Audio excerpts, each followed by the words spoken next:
On today's show, strategy plus action equals the keys to launching a viable startup.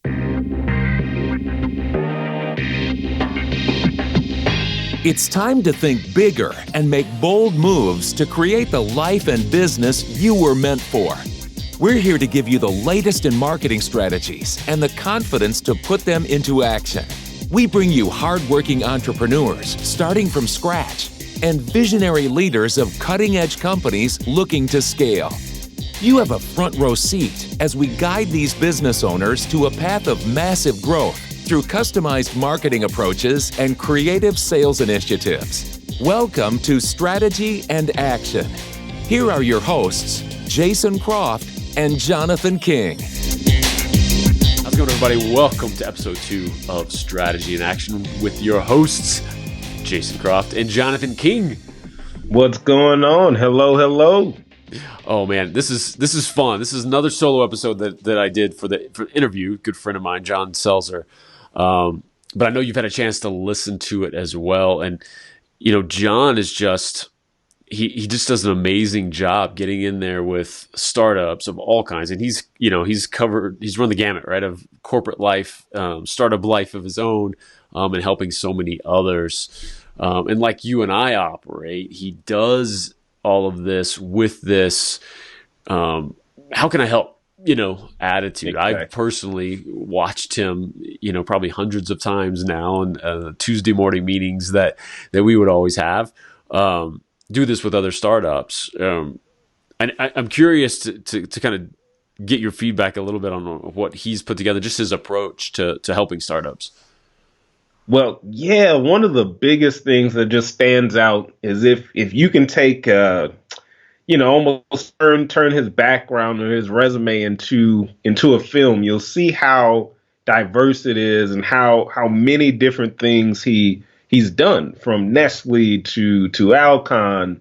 I think his entire career, he was preparing himself to be able to help at the highest level, help these startups. You know, when you are working at certain levels and seeing and just experiencing different things, you're going to be prepared to help people that haven't faced those challenges yet. And John does that at a very high level. Yeah, absolutely. So without further yapping from us, I want to get right to the interview. I think you're going to be really impressed with John Selzer. Definitely, reach out to him after you've heard this and connect. But let's get to it with John Selzer. I'm excited to bring you John Selzer to the show today. John is truly the embodiment of his LinkedIn headline, helping companies and founders realize their vision. While broad in scope, that description matches what's at the heart of everything John does. He's built a consulting firm, Septariat, around this mission. He's an executive volunteer for the Prison Entrepreneurship Program to extend that mission to those who wouldn't otherwise have access. And I've watched him live that mission at least 100 times on Tuesday mornings, helping both new and seasoned entrepreneurs get past a hurdle in their business. Somehow he has time to write a great blog as well that ties together the music we all love and key principles at persistentbeat.com. And last but not least, when you need sarcastic comments thrown into any public gathering, this is the guy to call. Welcome to the show, John Selzer. Thank you so much for having me, Jason. This is awesome. I need to have you follow me around and introduce me for everything, because that was extraordinary, and I feel really awesome about myself right now. So thank you. Perfect. That was the whole reason for the show. Show's done. You can go now. All right, we're good. Thanks so much. Let's wrap it and tune in next week. Yeah, absolutely. So I love this. Obviously, you and I have known each other for years now, and I'm always so impressed with the help and the wisdom and the insights that you give on those Tuesday mornings, right? And really help people out who come to the meeting and just they're struggling with this or that, and we usually find a way for them to either walk away with some answers or an introduction to somebody who's going to. And so I really such a powerful group. Yeah, absolutely. And I really wanted to have you on here to specifically dive in to these keys to launching a viable startup. I think there's a lot of business basics that get missed for a lot of startups, and they can definitely benefit from a lot of your background. And real quick, I mean, you spent plenty of time on the corporate side of things, right? Like, Yeah, probably too long. right. 5 industries, 2 continents. Like I was reading that in your LinkedIn bio as well. I love that. And so you spent a lot of time in there. So what's a little bit of your background with the corporate side of things? Yeah, super high level. Most of my background on the corporate side, I did just about everything one can do in finance. Had roles in investor relations, strategy, operations, have twice been a COO. So really cover a lot of different areas professionally. And then as you noted, have had the benefit of working in several industries. So kind of understand the nuance of how different business segments work, small company versus large. So now on the startup side, looking towards who's my customer and thinking and understanding who am I selling to, I probably work for that type of company. So know how to navigate through into getting your story heard to the right person and hopefully lead to the outcome you're looking for. And that is make a sale, build a real company, exit, and I don't know, buy your own private island. Yeah, exactly. That's what I'm looking for, right? Exactly. Maybe at least the mountains. I'll invite you over to mine. How about that? Perfect. So now you do play heavily in that startup space, and so what was that first move? How'd you land there, and what's been the draw to really stay in that startup space? Yeah, sure. So if I look back in kind of my whole life, I've been what I would say is a repressed entrepreneur. No longer am I repressed. I'm actively pursuing it. But for a lot of time, I always went for that safe corporate job, the security of salary benefits, and then later having the golden handcuffs of unvested equity and retention grants and things like that. It was hard to walk away, but I'd always had the entrepreneurial passion and vision and wanting to pursue it, but the timing never seemed right. And so, I don't know, about 5 years ago, I finally decided to step out. That's when I formed Septariat. And like any good startup founder, you have kind of your near-term vision, mid and long-term, and I'm still working on building towards that long-term vision and hopefully can get there someday. And what is that? What is that longer term? What is that? Yeah, so if I look currently, a lot of the focus when I launched was on some of my own ideas and vetting them and hopefully bringing those to market. And through that began to meet and interact with startup founders and realized I really enjoyed helping others figure out their own product or product market fit, go to the market, making introductions, leveraging my connections. So sort of organically built the consulting and advisory side out of that. But through Big DOCC, I met co-founders and we launched a tech startup in 2015, had some early success, raised a little bit of money, but it, like many startups, didn't come to fruition like we had hoped. So from that comes a lot of valuable lessons and, I don't know, scars, emotional and otherwise, that you can then share with others and help them, keep on track and hopefully realize that vision. That's great. And then longer term, I guess I should actually answer your question. Looking at creating kind of almost more a slight twist on what I would call an incubator of so many founders are really strong in their lane. They're subject matter experts. They know the problem that they're solving intimately, but they don't have some of the basic skills that are necessary to actually build a company around that solution. And some of those skills aren't necessarily sexy. And so it's not building a product. It's not UI, UX. It's not things that are forefront customer facing. A lot of times it's the back office type stuff that isn't done correctly that then can become a reason a company can't get funded or they're not sustainable and they can't survive long term. So the idea being Septariat, fostering the ideas and the founders, the visionary, but then providing a lot of the back office, back end stuff that is critical to long-term success and is pretty common regardless of industry. Finance is finance, accounting, all of the rules of law apply whether you're a high-tech blockchain-based company or you're a consumer-facing product. And be able to provide some of that support through Septariat for companies that we are working with. Oh yeah, that's so critical, and those are some of the things I want to touch on today. On really getting into some of those specifics. Some of them, like you say, which aren't the sexy, make the headlines, why we get into this kind of things that have to get taken care of, and you either get good at them or you outsource them to something, like you're talking about, Mm-hmm. or finding somebody for that. I think too many of us, bury our heads with that stuff and kind of like we want to look the other way. Yeah, sure. Because it'll be fine. Sometimes it's not fun, or it's hard, or you learn things that you don't want to learn about yourself or your company when you look in those areas and you realize, hey, this might not be a sustainable business. Yeah, and then I think even some folks have the misconception too that let me just go build this thing, and then an investor will figure out that kind of stuff. Right? Yeah, but investors want you to have a plan or have it figured out beforehand. So I think you're right. A lot of times then that becomes the mismatch is people watch a couple episodes of Shark Tank, they read the Steve Jobs book and think I got this figured out, but don't realize because no one talks about some of the background type decisions that need to be made. They don't talk about it, so they get ignored, and you only learn about it when it's too late. Right. And of those that are talking about it, we're not tuning in because that's not really super interesting, right? Yeah, exactly. That's not going to land you on the cover of TechCrunch or Fast Company. Right, exactly. This guy had his CRM completely in order. Yeah. Exactly. He knew from day one to form a Delaware C Corp. Right. So he kept his cap table clean. Right. Coming at you now. So yeah. So give me some of the. So let's. I know we're gonna dig deeper on some of these stuff, but give me a couple of.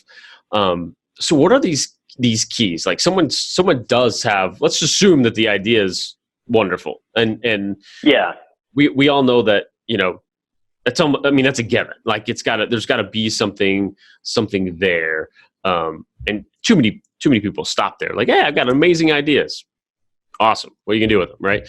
The whole point of this show, right, is to really not just the idea part of this, but what actions are you going to take? So walk me through some of that high level advice right now on, hey, someone's got this idea, they want to hit the ground running. What are some of those key factors that you're seeing that really help a startup become something? Yeah, sure. Boy, that's a real easy softball question. Right. No. So I think a lot of it is before anyone forms a company and launches their solution to a problem, it really is kind of the market validation, seeking that product market fit and validating with your target customer, not just your group of buddies that you go to your friends over a beer and everyone thinks that, hey, this is a great idea. You're going to be the next Mark Zuckerberg and you're going to be rich. But really thinking about the market need for the product or service that you're delivering, and then how that product or service is viewed by your potential customer. Because I think a lot of times folks get so focused on their solution and they're in love with their solution and the problem that they're solving, they don't think about how it sounds to someone who doesn't have that same knowledge base, either of the industry, that segment, or your company, and lean a little too heavily on the romance of, hey, I'm building or I built this great thing, everyone's going to buy it, without thinking why and how do I get them first to know about it and then want to purchase it from me, and then how to build a company about that or around that, in the short term, kind of midterm, and then what's your long-term vision? Right. And I think also that getting into, it's a sweet spot, right, of finding the next big thing, this new idea, the blue ocean kind of thing that we kind of sure, for, but not too new, not so unfamiliar that these folks that you want to go put this in front of can't hold on to anything. There's nothing tangible about it that they can relate to, so they don't even know they need it, right? Absolutely.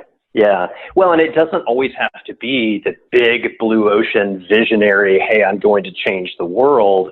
It can be something small and incremental that even the platform that we're using, Zoom, it's pretty cool in what it can accomplish, but it's not that complicated. It is a simple tool that can be leveraged in multiple ways.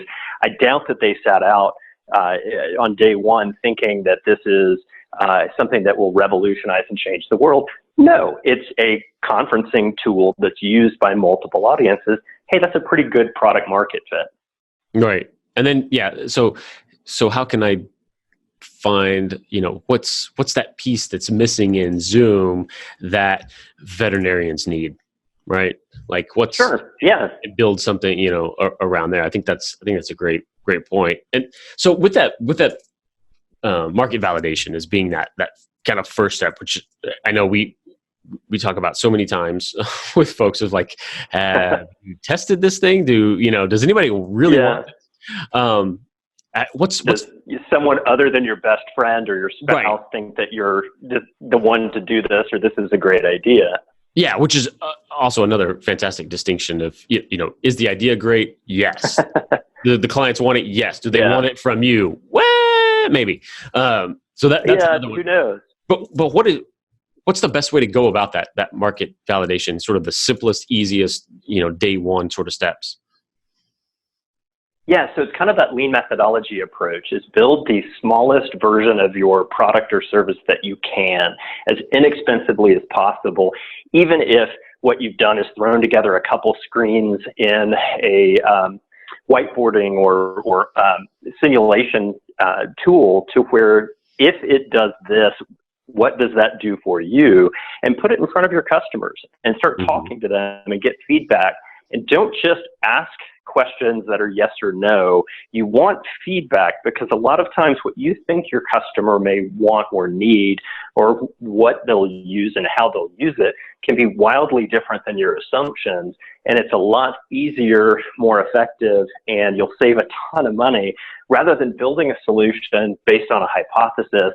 Drop $50,000, $100,000 to build an app or some type of SaaS product and put it out there, and then have your customer tell you. It's pretty easy to do that from the beginning, or it's more wise and prudent to do that at the beginning and kind of build your product and evolve into what your customers are asking for, and better yet, what they'll pay you for. Yeah, exactly. And I think another hang, and this applies to sort of the startups, the tech startups, but really any business. I know I've found myself stuck in this place before of, I've got the idea. I want to validate it, but I believe in that. I want, finding the right niche, defining your ideal client, but I think you can get hung up in that for too long, by trying to guess. So this is another aspect of that market validation, to where you want to, just pick one. Just take a guess, right? And just start asking, start having those conversations. Yeah. Because I think if you do come too open-ended, it can just become a hot mess and you won't get anything out of that interaction. So certainly you want to give them something concrete to respond to, but don't make it so rigid based on your own assumptions. Have some fluidity. And then if there is a bit of a hesitation or a question or resistance, ask why and learn what would change this interaction, what would turn this into a product or service that you or your company would consume. Right, exactly. So they get their idea validated. This is a real thing. Next steps. Where are they going from there? Yeah, so once you've kind of gone through and you realize, hey, I've got a solid idea, I've got something that can be turned into a marketable product or service, now you have to start laying out your roadmap. What's your go-to-market strategy? And really think in terms of go-to-market with the resources I have available. So if you're self-funding, what's your budget and what is the maximum you can accomplish to create a sellable end product at the end of that investment that you then can generate customers, which then lead to perhaps external fundraising or self-funding from your revenue. You've really got to think through the constraints of what's known and in front of you so that you maintain better control of your own destiny. Yeah. Because if you say, I've got to raise X hundreds of thousands of dollars to even build my product to test a hypothesis, it's really hard to get funded. So what can you do to scale a version of that idea down into something demonstrable that either can be shown to get that investment, or better yet, is a version of your product that you can sell today and show that product market fit with the validation of even the smallest amount of recurring revenue. Someone's willing to pay you for it means when it gets bigger and better, they're most likely going to be willing to pay you more for it. Yeah, absolutely. And sometimes that may mean, if you're trying to build a platform, something tech based, maybe you sell the service. Maybe you find out that like that's the fit, and you can do some of these unscalable things in the beginning to get that proof and to get dollars in the door, and then you start building the automation aspects of it and the technology aspects of it once you've proved that out. Absolutely. And that you hit on the right word, scalable. Your first version doesn't necessarily have to be scalable. It's great if it can be, but so many times it's create the interface for your customer that they input information into a website or an app. Even if you're doing everything mechanically on the back, you're a mechanical Turk, the output to them, they're satisfied if you meet the promise of your product. If you fulfill that expectation, it doesn't have to be automated and scalable. That can come once you've built the validation and here's exactly what I need to construct to satisfy and then scale based on that total addressable market and the opportunity set in front of you. Yeah. And I love this. These are two just phenomenal starting points and I know we're speaking so much in generalities here for folks, because pretty high level, sure, certainly, but at the same time we've seen it over and over again. Like these are two high level basic things that get missed over and over and over again. So I want to sort of skip past that, again, because we're not sitting here with, XYZ company doing this exact thing and we're building out the idea for them for this, but someone who's gone through those steps, they're away and running, and now they do feel like, okay, well, it's time to start talking to investors. What are some of those key components that, once again, people usually miss? And I think, first and foremost is answering the question, do I really need investors? But then also, when you're going to go approach some, we see, I know we see people a lot of times with just, again, like they've only seen Shark Tank, right? And they just think it's, that's their only point of reference. It's super easy. Right. In 4 or 5 minutes, standing in front of a group of people, I'll talk about my company, they'll fight over it, and I'll walk out of there with my funding in 5 minutes. Exactly. So it's good TV, but it's not real life. Right. What are a couple of those things that people need to be considering at this point? Yeah, sure. So I think starting at the very beginning of why do I need to raise money? And if it is to scale or to lean into an opportunity you've identified, that's great.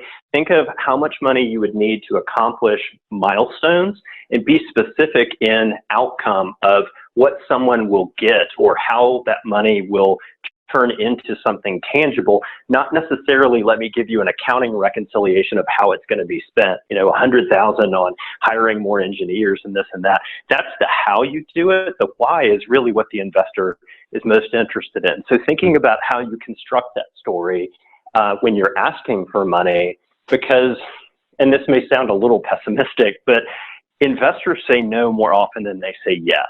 So you really have to focus on how do I get them to a yes? How do I get them as excited about my opportunity, my product or service, my team, as we are, that they feel I would miss something if I'm not participating, I'm not investing, and I'm not bringing in my peers to complete a round. You've really got to think through who your audience is and what they need to hear. Don't give them a reason to say no, because no is easy for them. They say it hundreds or thousands of times a year. It's safer. Yeah. Sure. Well, and sometimes it's the smallest little detail that to you may seem insignificant, but if someone has seen multiple pitches in a day or a week, or they're getting pitch decks all the time, careless things like even font sizing and font utilization from page to page can make a difference because, well, that's a negative. Well, and then I see here, there's a grammatical error. Boy, this slide doesn't really make sense in the context. You know what? I'm not interested. I'm moving on. I have a lot more promising companies on my horizon. So you may fall out in the cycle for something that is fairly small, but you become an outlier when you don't pay attention to detail. You don't narrate that pitch or that deck specifically to that audience of what do they need to hear to get to a second meeting. Yeah, that's and then a third meeting, and then hopefully bring you onto my cap table. Well, yeah, that's really interesting too, because that's an approach, just in the sales cycle, right? Like you're those micro yeses, like a little yes, a little yes, a little, and that's an interesting approach to take that thought process to these pitch sessions, whether it's throughout that session or just getting to that one more meeting, and then the opposite of what you mentioned too is looking out for, the micro no's, like these little bitty things that are, that's a big deal. That's a big deal. And the thing is, it doesn't always have to be negative to have a negative impact. So if you think of the distribution curve, you really want to be in that fat part right in the middle. You don't want to be on a tail on either side, positive or negative, because let's say that you have really aggressive moonshot style revenue projections. Well, that's great if you could do it, but you're an outlier. So mentally, you're taking an investor to a place of skepticism rather than excitement to begin with, because most of what they see fits neatly in the fat part of that curve. And if you're an outlier, it increases the mental load. And also, if it is something that is so exceptional, then exceptional sometimes means doubt. Hey, you're a first-time founder. Do you really think you're going to have $1 billion of sales in the first 18 months? Right. Okay. It's good to be excited about your company and have a belief in its potential, but think about that audience. And even if you are certain, hey, I could hit $1 billion in that time period, maybe you need to dial this forecast down to something that is attractive, but not necessarily an outlier, because then it requires the extra explanation, and you're probably going to be on the defensive at that point instead of the excitement of, wow, this sounds like a really incredible opportunity. Right. That's so true. Because we've each heard that so many times of, well, we're in part of the healthcare industry, and the healthcare industry is, a $40 trillion company. If we only, capture 0.5% of that, then, and like, they've heard of that. And then you're just like, that's a shutdown right there. And total shutdown, especially if it's all I need is 1%. And this is huge. Sure, maybe that is a true statement, but without and here's how we get to 1%, or turning that around and saying, and here's how we're going to capture X dollars or X share in this period of time. You're being specific and actionable, not be, let me do finger guns and like, pew, pew, pew, all we need is 1% and we're all rich. Right, because that's how I pitch things all the time. Exactly. Finger guns are really important. It exudes credibility and confidence. So integrate them into your daily life for sure. Yeah, and this is the point that I'm actually listening to the new Oren Klaff book, Flip the Script. He's the author of which is fantastic. This new one's great as well, and he talks about that. Like, be your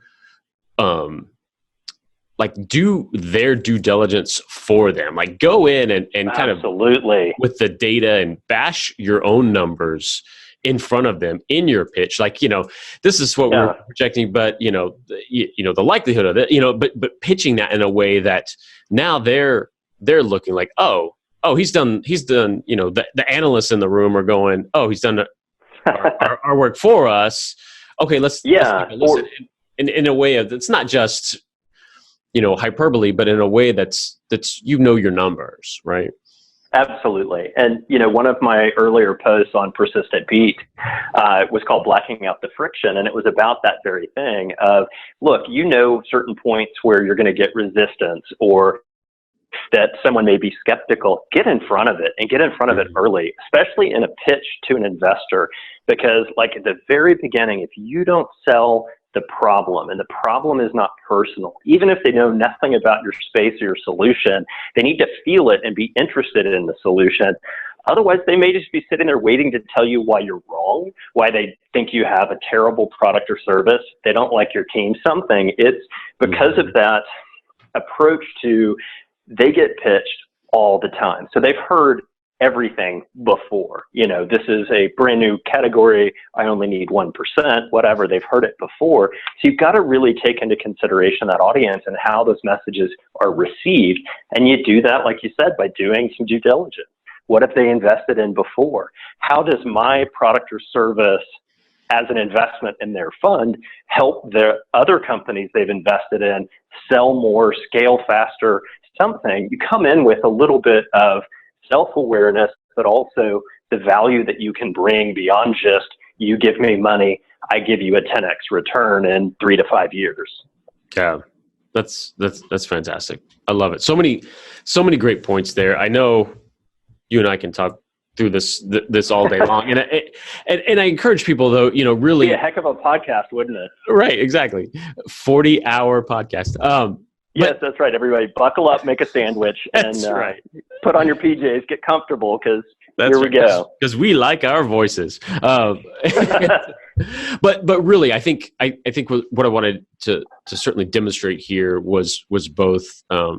There's some key things that everyone can use right at the beginning, and then even, you know, at later stages that so many people miss, that, you know, I haven't gone and pitched investors, and I hear this over and over because I've learned it from you. I've learned it from Raj. I've learned it from these other folks in the room that are so key that get missed so many times. So I wanted to bring those up, but any specifics, of course. I mean, that's why you bring someone like John in to guide you and have that consulting session and figure those things out, and where you're really, you know, missing the mark and where you're hitting on those.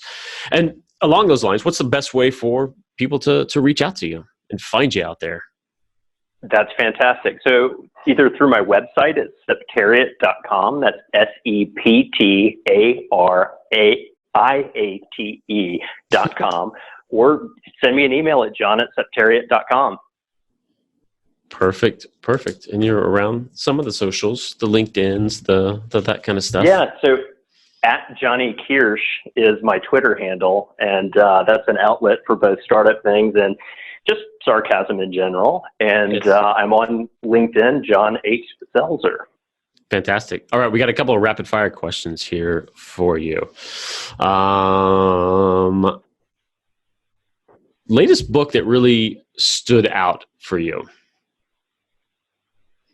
Wow, that's tough. I read so much, which also on Persistent Beat, I keep a reading list of everything that I've gone through.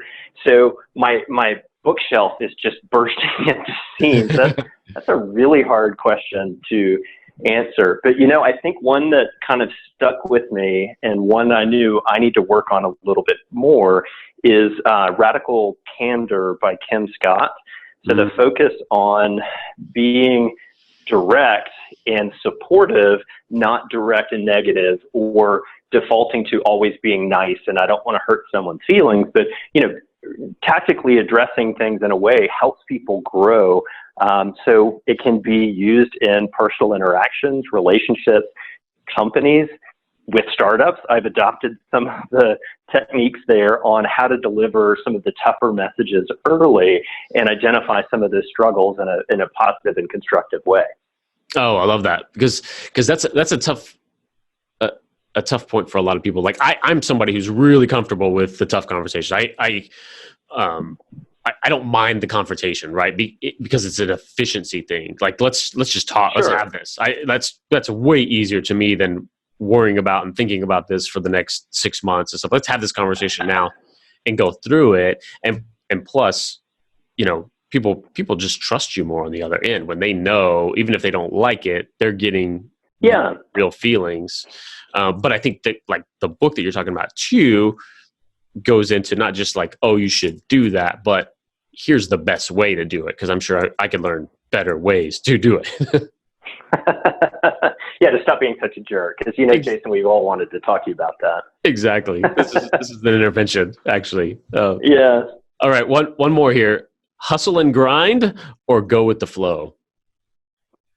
Wow, I think it's a combination of the two. So hustle, I think, is a word that gets overused because so many times people will say, if I just work harder, if I just hustle and let me take some pictures and put them out on Instagram or Twitter to show you how hard I'm working, then everything will come together.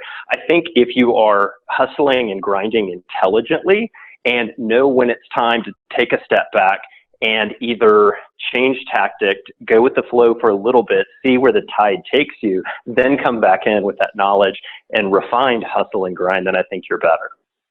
Love it. Totally agree. And it's one of the hardest things to quantify because you can't tell anybody work this much, then stop, and figure out this XYZ. It's one of the fun things about business. If you're built to be that entrepreneur, like I like uncertainty to an extent, but it's what you got to feel your way through it so much and work your ass off all the way. It's such a and you're right. I mean, you do have to work your ass off, but you've also got to make sure that you're being efficient. And so there are times that you need to take a break, to tag out and let yourself just exist. I actually just wrote a post about this. My last one for Persistent Beat was about that very thing of the power of checking out and doing something that for you is not related to your company, your work, relationship, whatever. You can step out and take care of yourself, because then when you find out when you come back in, boy, you're a lot more sharp. Things that were foggy become clear. And so it's important to not get caught up in the hustle and the grind and like, I got to work these 20-hour days or I'm just not trying enough, but instead think of what is that optimum output for what you need to accomplish, and knowing when you're getting to a point of your effectiveness is diminished, that you need to take a little break. Go work out, jump on your bike, read a book, go see a movie, do something that allows your brain to reset so you can come back in more refreshed, refined, and focused. Yeah, and I think what goes along with that is embracing the silence sometimes, which I think so few of us do as much as maybe we used to, that I'm trying to, we try to force our kids into at times, put the phones down, put this, but very much myself as well, right? Like, even when I'm going for that bike ride, don't put the earbuds in today. You know what I mean? Like, let your brain just cycle on its own and take in some stuff and process. And I see what you did there, cycle on its own. And you're right, though, because you're clever. So it's sometimes those bike rides or whatever it is for you. For me, it is cycling. I get on my road bike and I'll go. That sometimes in that time, because I'm not listening to music, I'm not doing anything, your mind goes where it goes. And so some of those I've come back with solutions to complex problems that have been running in the back of my head for quite some time because I wasn't worried about it. I wasn't focused on it. And everything in the background was able to sort it out and bring it to the foreground while you're, sweating on the White Rock Trail in Dallas. Right. Awesome. John, thank you so much for being on. This has been fantastic, as I knew it would. Thank you so much. This was a lot of fun. I'm so glad John was on the show. I love his story, love what he is doing with just every day out there with startups, connecting with new people and getting them to the resources they need with his company. I loved it as well, Jason. And that's really why we have put this together. That's why we have the Facebook community. We've got over 500 John Selzers there, looking to help you out, and also people looking for help as well. So Jump into that community, Strategy in Action on Facebook, a great group, bunch of connected people that are driven to help. So, yeah, absolutely. So if you haven't done so, I encourage you to subscribe here to the podcast, and we'll see you next time on Strategy and Action. Thanks for listening. You've learned what's working on the front lines of business. Now it's time to get to work. Apply to the Strategy and Action group on Facebook to learn more and for a chance to connect with the guests on this show. Join us next time for Strategy and Action.